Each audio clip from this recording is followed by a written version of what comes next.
Hello there, I'm Alice Oliver, and you are listening to Just Films and That, the podcast that celebrates underrated and underseen films. This week's film is Bruce Almighty, chosen by Josh, so let's get to it.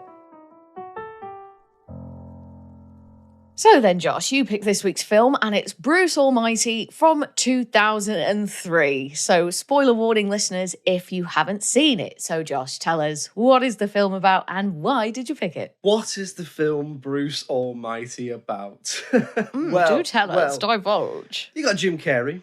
He is a news reporter, field reporter, like a certain someone else that I know. Yes, I did notice some similarities. And he is he's unhappy in his life. He feels like he's being picked on by God. He feels like he's unlucky. So he constantly is complaining to God. And lo and behold, God shows up, gives him the powers of God. And it's essentially about what he does with those powers. And it basically about him learning to be happy with what he's got. Why did I pick this? Well, a few reasons. The first reason was that the last couple of films we've done, Spice World aside, have been quite heavy going. And I thought, well, we did have a couple of serious ones, Equilibrium, even some of the others. I thought, well, you know, let's throw a little palate cleanser in there, a little Bruce Almighty sorbet. So that was the first reason. The second was that I'm a really big Jim Carrey fan. And for ages, I've been thinking about it. Since we did the number 23, I've been thinking, oh yeah, brilliant film. I mean, it's a film. It was, you know, it's one of the films. It's one of the films we've done. I'll give you that. No, for ages I've been thinking, no, I want to pick a Jim Carrey. I want to pick a Jim Carrey film. There was loads I was going to pick, and I think one day I just looked at the scores for this and I was like, God, that is so low for what I thought it would get. Interesting. Because for me, I mean, we're about the same age. I always considered this film to be quite beloved. Yeah. And it's like same as Liar Liar, same as other ones that he's done. And, you know, and I always considered it to be, this was for me, this is one of those films, I don't know if you had this, you know, when the teachers have given up giving a shit on the last day of term. Oh, right, okay. And was this one? It was always like, it was Bruce Almighty, it was Goldmember. One day, I think we watched the first hour of Shrek twice. Oh, wow. Because lessons are only an hour long, weren't they? It was like such a Shrek. Oh my or whatever. goodness. So this is one of those films. You know, it's not underseen. I'll say that's not underseen, but I think it is underrated. Having looked at the scores, so I'm really interested. Not often that we say that at the start, so I'm going to be interested to see what you think. So you've already given the game away there that you've seen it. So having rewatched it again with a critical eye. What did you reckon to it? How was it for you? I thought it was all right, you know. I enjoyed it. I think it's funny. I think it's cute. I think it's sweet. It's pretty emotional at times, man. I welled up a little bit every now and then. Like I nearly let the waterworks go. Which bit? Oh, there's a few bits. Usually, whenever it's to do with Bruce and his girlfriend Grace and, you know, the troubles that they have and the times that he lets her down and stuff. And Jennifer Aniston's quite good at, you know, showing some real vulnerability and emotion. She is the emotional heart of this film. Yeah, so, you know, you just feel sorry for her. But then every time that Bruce would have, you know, a moment of growth as well, like I would really feel it. I think even the moment where he finally gets Sam the dog to wee outside, I think I got a little bit emotional because I was like, yeah. Because you've really struggled to get your dog to pee outside and you relate exactly, to I could really relate to that. My Hella is a very, very good girl. But yeah, because it was obviously such a big moment for them. And, you know, it was quite a nice, he's got these godly powers, but all he wants to do is to be able to get the dog to go for a piss outside. And I just thought that was quite cute. It's about, it's interesting, isn't it? It's about free will and about doing it yourself. It's a bit like, I know you didn't particularly enjoy it, but you know, the whole bit in About Time when he says, live the few months with the powers. Then do them again exactly the same, or do them again without using your powers. And it's about like, you know, you don't need these powers. I guess it's that cheesy thing of the power was inside you all along. But and it is that. And I did go into thinking, God, is this going to be, you know, and I know there are elements of particularly comedies around that time of like, oh God, is it going to have aged really badly, or is it going to be overly cheesy? Which we'll come on to. But anyway, as you were saying, what else did you like? What else did I like about it? So it has got a great message. So Mm. about perspective and appreciating the positives in your life, not just dwelling on the negatives. Also about how you shouldn't just expect things to be handed to you. Like Bruce is so mad that Evan got promoted over him, but they would have picked the best person for that job, right? So TV is about ratings, it's about experience. They would have picked Evan because they think he's the person to drive the channel forward. And Bruce acts like a big entitled baby about the whole thing. And he gets angry about things that are totally his fault. Like they do a really good job, I think, at constructing him as a guy who isn't necessarily a bad guy, but seems to have a lot of growing up to do. Like when he steps in a puddle and he gets all wet and muddy, that is completely his fault for not looking where he's going. Watch where you're going, yeah. But he starts shouting and screaming like, oh, come on, and all this. He's also the type of person who just doesn't know when to stop either. Like when he sees the homeless man getting roughed up by this gang, he comes over and they sort of move away from the situation, right? So there we go, the problem solved. But he just can't help himself and he says, yeah, you better run or something like that. So then obviously they turn around and they come back after him. So I do think they do a good job at constructing Jim Carrey's character, of constructing Bruce as being this, quite short-sighted, Flawed a bit character, selfish, yeah. certainly a flawed character. How did you feel watching it this time? So is this one, have you kind of seen this regularly up until this point? Or was this one, I haven't seen it in like a decade or so? No, I definitely saw it at the pictures, and it is one that I've seen. It's always on telly, isn't it? It's one of those films. I probably haven't watched it beginning to end for a couple of years, but it was one of those films I could, recite the famous bits from memory and all that sort of stuff. I mean, I have a lot of love for this film, so it's hard for me to find flaws with it, hard for me to go into it with a critical eye. But I think the concept's great. I think it's funny. It's a really interesting concept. It's almost got limitless potential. That idea of being given the powers of God. The bit, there's bits in it that still make me laugh. The bit where he's making Steve Carell talk gibberish. Yeah. And it's so immature. Yeah. And even when it comes to the outtakes at the end, like it's one of those films with outtakes in over the credits. But so I still think it's really funny. But is it funny because I found it funny then? So like one of the things I've mentioned before on the podcast is I also really love, particularly the second Ace Ventura film. But it's one of those films. It's like the second Ace Ventura. But it's one of those films. Is it like a bit of an Anchorman where you and your friends you really love it and you quote it and you're laughing laughing at it because you're preempting the quote and it's not. Is it actually funny or is it just juvenile or whatever? Yeah. I think this has got a lot of heart to it as well. I do think, like I said, Jennifer Aniston is the heart of this film. Jim Carrey is very much. It's one of those comedies. There's about 4 or 5 of them where they've clearly gone to him. Just do what you want. Like he's Jim. Just do your thing. The facial expressions, essentially, the movements. The plot is you're a normal guy going through extraordinary circumstances. Just be Jim Carrey about it and do that. And I do think he brings his his rubber face, elastic body sort of stick to it. And he is very funny in it, but also Jim Carrey's very likable. He's very charismatic. He's very good at playing the everyman. Steve Carell's good as well. Credited as Stephen Carell. Is he Stephen? So that's funny. I didn't notice that. I don't know if this is his first film, but it's a very early film. It's definitely pre 40-Year-Old Virgin and pre The Office and stuff. So it's interesting to see him. And I mean, I think he's brilliant in whatever he's in. I've seen him give good performances in bad films. So overall I think there's a lot to like in there. It's quite well directed. It's very I think it's a decent family film with quite a nice message. There's not much in it that I don't think let's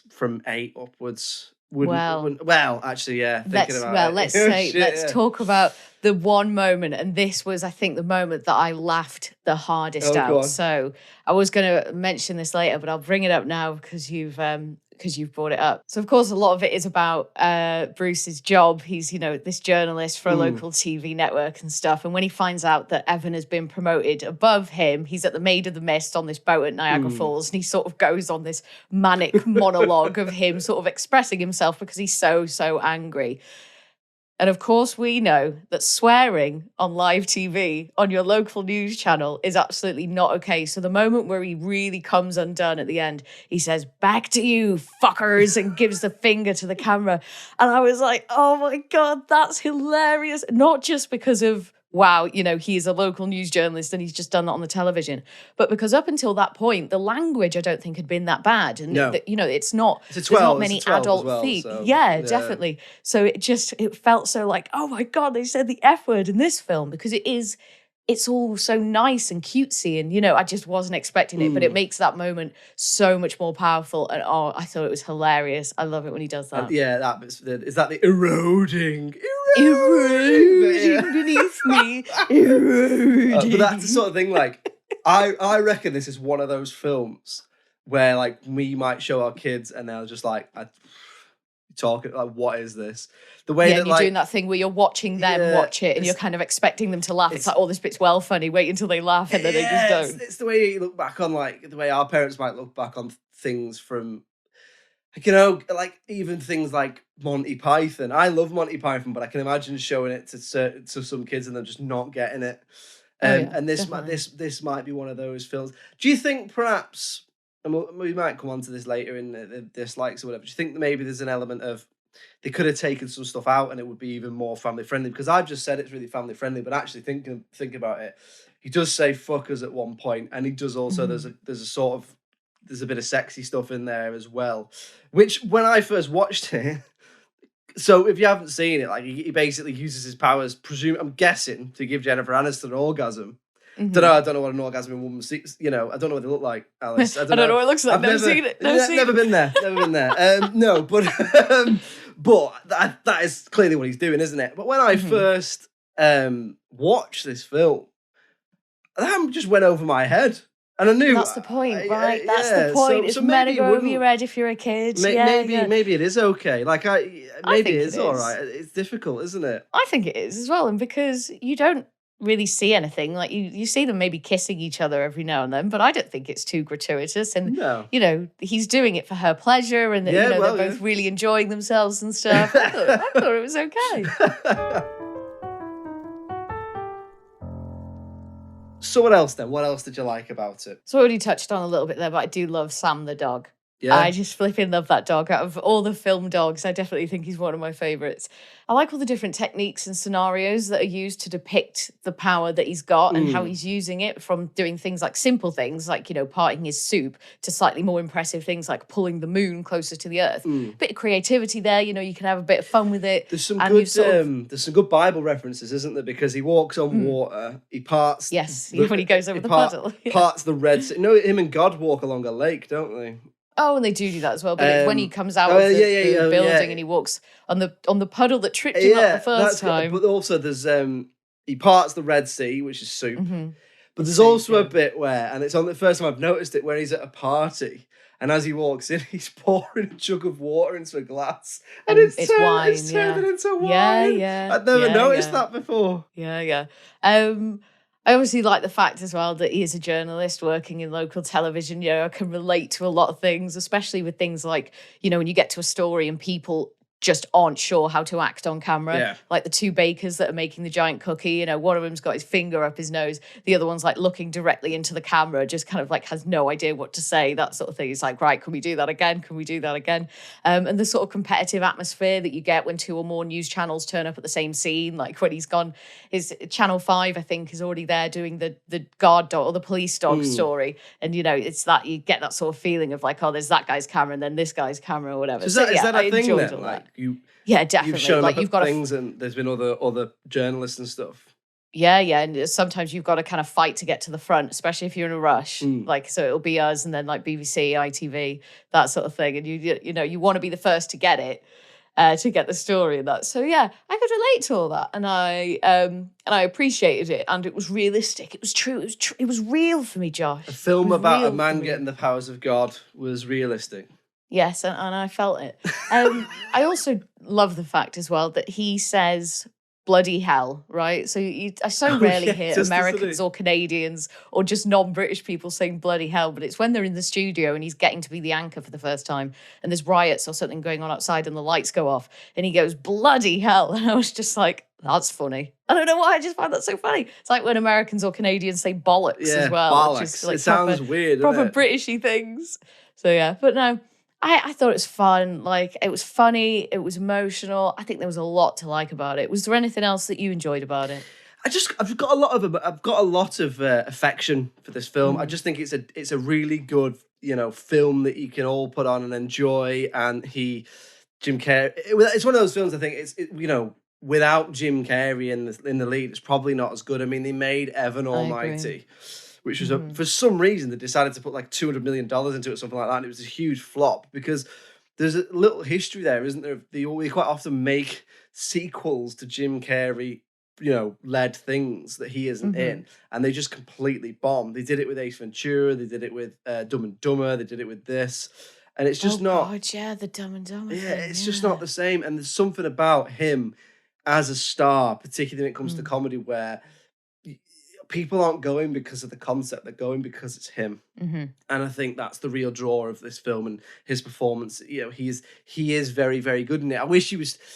There's an element where I wish he was still making films like this, but I also accept that it probably looks a bit weird when he's pushing 60 or is 60 or whatever, and it's just a bit different and things change and senses of humor change over time and that sort of thing. But for me, this film is in essence my childhood years. It is my teenage years. I just remember it so much. It's one of a few films where I just associate it with that time, and so I've got a lot of affection for it. So we'll move on now then to talking about anything that we didn't like about the film or anything that we would change. So Josh, is there anything? Did you find it in your heart to criticise Bruce Almighty in any way? I did, I did. Oh, go on. Yeah. Give it to me. It breaks my heart, this, but there's a few things.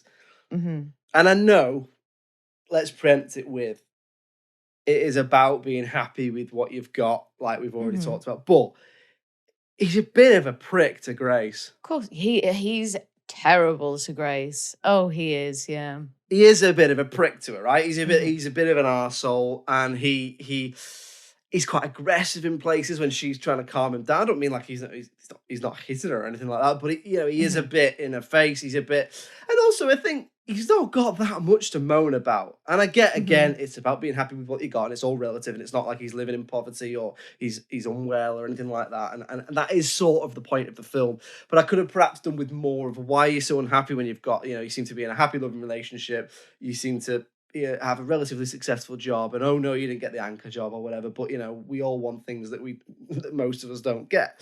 So there is a little element to him being a bit of a prick to Grace. Like when she leaves him, it's like, why would you take him back? Well, and the thing I noticed as well, so obviously she sees him kissing another woman at that party, and he then goes to her place of work to, I want to say to apologize, but he doesn't apologize to her, not once. He just says, he says something like, I came because I felt terrible and I want you to take me back. But he never apologizes. He never puts his hands up and says, oh yeah, I was the bad guy in this. I did something wrong.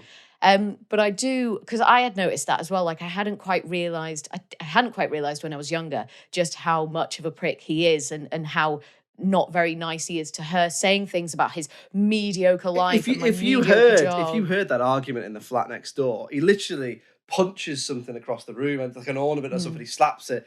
Like you think, look at what's going on next door. Yeah, it doesn't sound great, does it? But I think it's meant to be a bit like that, isn't it? To show his full transformation at the end and the fact that humility and all that sort of stuff, isn't it? He's got a lot of growing to do, isn't he? It's not just that he's a little bit of an arsehole. He does have some serious character flaws. So we get to join him on this journey, and he does change. And at the end, like when he dies or nearly dies and he gets to have one wish with God, with Morgan Freeman, he's just like, I just want Grace to be happy and that's it. Like whether it's with me, whether it's not with me, I just need her to be with someone who is completely deserving of it and sees her for the amazing person that she is. So that it makes the ending, I think, a bit There is a payoff, isn't there? There is an emotional payoff again. I suppose another thing as well, and I can't really ignore this, he's a perv. He's a bit of a perv, He does blow a woman's dress up. He he gives Jennifer Aniston bigger boobs. Although you don't see that happen. Like, he No, doesn't. I think it just Is it? he just wanted it to happen. Yeah. I feel. Did he do so it in his did just sleep? happen, Like, right? Well, yeah, maybe. like, but no. So he he is a bit of a perv. He does also some of the things he does. I don't know. It's sort of bordering on a family film, but is it disproportionate, isn't it? It's like. The camera crew at the dog park or whatever it is are rude to him. So he ruins their lives. He plants like loads of weed in their car, which would like 200 pounds of marijuana. essentially a cannabis farm's worth of weed in their van. So they're a bit rude to him. So he ruins their life. It's like, Jesus, like just have them have a flat tire or something. Like you don't have to. Well, the thing where they just obviously that story breaks and he forces closed the doors on the van so they can't get in to get their equipment. That would have done. Yeah, that's fine. That's a proportionate response, Bruce. Yeah, not ruining their lives. And the other thing as well is, I wanted to ask you about this. So for me, it was quite a bit more Christian than I remember. Now, okay. Everyone can believe whatever they want to believe, but there were little bits where I was like, is it pushing a bit of an agenda? You know, is it a bit, is there elements of a faith film to it or whatever? And that's fine. But I think if that is what it's about, you've sort of got to, make that known. But I guess at the same time, it is a film about a man being endowed with the powers of what is considered to be the Christian God, if you like. So, I guess, does that just come with it, or is it trying to push an agenda? I don't know, because none of the people in it, or I've never heard anything around it being particularly Christian, related or anything like that. If anything, I know it's still banned or was banned in some countries because it was considered to be blasphemous. So what did you think about that, or am I just looking for something that's not there? It was just I just remember thinking, God, there's a bit more, because it does. I suppose the point is it is saying there is a God. Like, unequivocally, there is a God. He is Morgan Freeman and he's there. So is that an issue? Or actually, am I looking for something that's not there? So I suppose you can totally absorb it that way or any other way is the thing. For me, because I am an atheist and I am a devout atheist, for me, it's a fantasy film. Well, that's a good point, That's how I absorb it. Like, the idea of, Morgan Freeman playing God is like Elijah Wood playing Frodo to me. Yeah. It's a similar sort of thing. That's what you That's believe. how I absorb it. Yeah. So I didn't feel that. I did notice that maybe it was a bit more Christian than perhaps I'd thought when I was a child. But it wasn't an issue for me, and I didn't feel like it was pushing anything, not for me in particular, but because in my worldview, because I am a devout atheist, it is a fantasy film as far as I'm concerned. Yeah, so that's how I absorb it. And I suppose, I love the Marvel films, but I'm not going worshipping Thor. Exactly. I'm also a devout atheist as well, similar to yourself. I very much believe in science, don't believe in God. But it's not like you're watching this as a kid being like, oh, I go to church. Because there's nothing in it about going to church. There are prayers, but there isn't actually, there's no church. Yeah, so in terms of control, religion as a method of controlling masses of people, I guess the only thing that comes into it is prayer. Well, a prayer doesn't necessarily even mean talking to God. Sometimes you just say something, It's like you might be thinking at your football team, the gods of football, all that sort of thing. Or you're just chatting to yourself, or you just to sort of hear it out essentially, loud. A prayer and a wish are the same thing, aren't they? It just depends who you're aiming it at. Deep, man, it's deep. We've got deep, guys. Deep. Let's reel it back out of religious ideology and get into is anything you didn't like about it that I've not already touched on? So I do have a couple of things. So the first one for me is the score. So not the score itself, it sounded absolutely fine, but my goodness, it was constant. It was constant and it was so in your face, and I just didn't need it. Like, when you've got Jim Carrey on screen, you don't need to trick me into feeling anything, or you don't need to trick me into thinking that the film is more engaging than it actually is. Like, I am watching it and I am there. I don't need this music to be playing all the time. It's very emotive. It's like, oh, we want you to feel sad, we want you to feel thoughtful, all this. And it was just a bit too much for me, and I could have just done without it. Jim Carrey owns the scene when he's on the screen. That is all you need. Yeah, you do not need the score at the same time. No, you're right. It's very like, oh, you should be sad now. You should be Yeah, sad. You should it be was sad so now. constant. For the first, roughly the first 15 minutes of the film, it didn't stop. Like there was the odd break where, you know, two characters would be sharing some dialogue and maybe it would stop for a minute, but not very long. And then soon enough, it would start back up again. So yeah, that was just a bit too much for me. I absolutely hate the B-E-A-UTIFUL thing. I can't stand it. It does my head in. It feels so forced every single time. Like it just doesn't feel natural to Bruce. It doesn't feel natural to Jim. It just doesn't feel like it works. They've gone into this thinking, oh, he needs a catchphrase or whatever. So he's got that. And then it's good, which is also pretty annoying as well. They just felt Did that so go forced around for your me. school? Of course it did. Yeah, Of so course that's it did. like I remember a couple of the girls saying it before I'd even saw the film, and I was like, "Oh, that's a bit weird." And then obviously I saw the film, and I was like, "All right, okay, that's what they're quoting." It's a bit. It's a bit. Do I make you horny, baby? And it's a bit. It's a bit. It's a bit catchphrase, isn't it? It is a bit. Because I've seen it so much, I probably didn't even notice that. You don't even know. But it is. Yeah, I can see how that'd be irritating. It's pretty annoying. Yeah. The other thing as well is, would they let Bruce give blood at a blood drive after he's just been trampled by a truck and been in a potentially life-changing accident? I had the heart said that. She went, fucking hell, I can barely stand. The blood drive, right? Yeah. And she's like, all right, off you go. Now go over to donate and all this. And he wanders over Give and it back. To, like, pump his blood. I'm like, give the blood you just had back.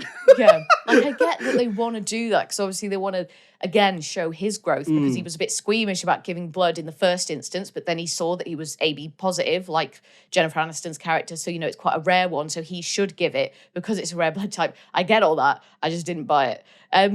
And ultimately, a lot of the script was quite basic and superficial. It's pretty standard storytelling. You do get the feeling that this was made with a massive mainstream audience in mind and with the desire to make loads of money at the box office in loads of different countries. Like the language and the conversation between the characters is all just pretty basic. And, you know, there wasn't any reading between the lines. There wasn't really any, you know, deep, thoughtful things going on. Obviously, the message is quite nice, but again, it's quite basic. It's just, you know, be happy with what you've got and be nice to other people, be a good person.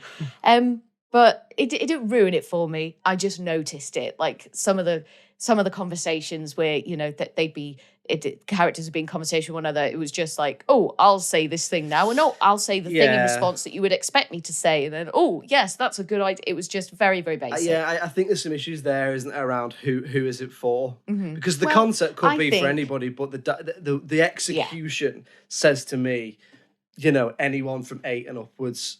They're intending for anyone from 8 and upwards to watch this. It's a 12A or whatever. But then there's, you know, a bit of other stuff that makes you go, well, why would you put the word fuckers in it? Or why would you... Back to you, fuckers. Love it. So funny. Brilliant. So we'll move on then to the critical reception. I'm so interested to find out what this is. So I haven't looked, Josh. I've managed to avoid it. But you seem to think that this is underrated, which surprises me. So, having heard what you've said, I suppose I'll have to guess that it got like a 5.7 or like a 57-ish, maybe. Yeah, okay. I'd probably give it higher than that. I'd sit it definitely comfortably in the 6s because it is fun, it's emotional. Jim Carrey is being Jim Carrey and I love it. Yeah, I'd probably go under a 6. So, like, we're thinking 57. 5.7. Okay. Go on. Okay. Lay it on me. So, again, before I give you the scores, I always thought this film was pretty universally loved, right? Same. So, at the time of recording, on IMDb, it gets 6.7 out of 10, 67%. On Rotten Tomatoes, the audience give it 57%, and the critics give it 48%. Okay. And that averages out at 57. Now, for me... Does it? But you mean bang on what I just said? On what you just said. God, I am a master. I am the master of the numbers. Now, for me, you know, we've gone over some of the flaws. A lot of that is down to the aging, and a lot of that is down to maybe the way films were made at the time or whatever. And I completely get that. But I think this is a pretty solid 7 out of 10 film. It's not perfect, but it's entertaining, it's funny, it's heartwarming. It knows what it is to some extent as well. So I mean, 48% from the critics is mad, I think. Yeah, I'm That's surprised. really, really low. Did you see what they didn't like about it? No, it's just a lot of the sort of things you'd expect, and finding Jim Carrey annoying and that sort of I thing. guess if you don't like Jim, if you don't like a bit of Jim, then this ain't It's for not you, for you, is it? it? A film where he's in every scene. Yeah, and he is carrying this Yeah, film. yeah. Like it's his film. Like with most films he's in, it's him, it's about him, it's about the character he can bring to life. But yeah, I'll say that's underrated as well. I'll hop on over there with you, Josh. So there we go. It's not underseen. It was a massive smash hit at the time, but 57%, it is underrated. So there we go. Bruce Almighty joining all the other films that are already in there as another underrated one. B-E-A-UTIFUL. We will be back with another film in your ears next week, so please do tune in for that.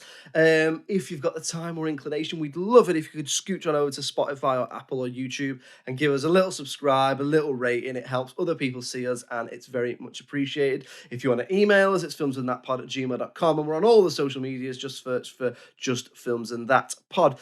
We're also on the telly box, Alice. We are indeed. We are on the local TV network every Friday from 6 p.m. So if you live in Birmingham, Bristol, Liverpool, Leeds, or the northeast of England, you can find us on Channel 7 on Freeview. Or if you live in North Wales or South Wales, you can find us on Channel 8 on Freeview. Or you can find us on Channel 195 on Sky, and that's across the country. So that's every Friday from 6 p.m. and sometimes Mondays as well. There you go. Lots of places to catch us. So please do get in touch. Give us a film you want us to watch, and we will be back next week with another film. Alice Oliver, thank you very much for joining me as ever. Thank you, Josh. It's been a pleasure as always. And it's goodbye from me. Cheerio. Bye.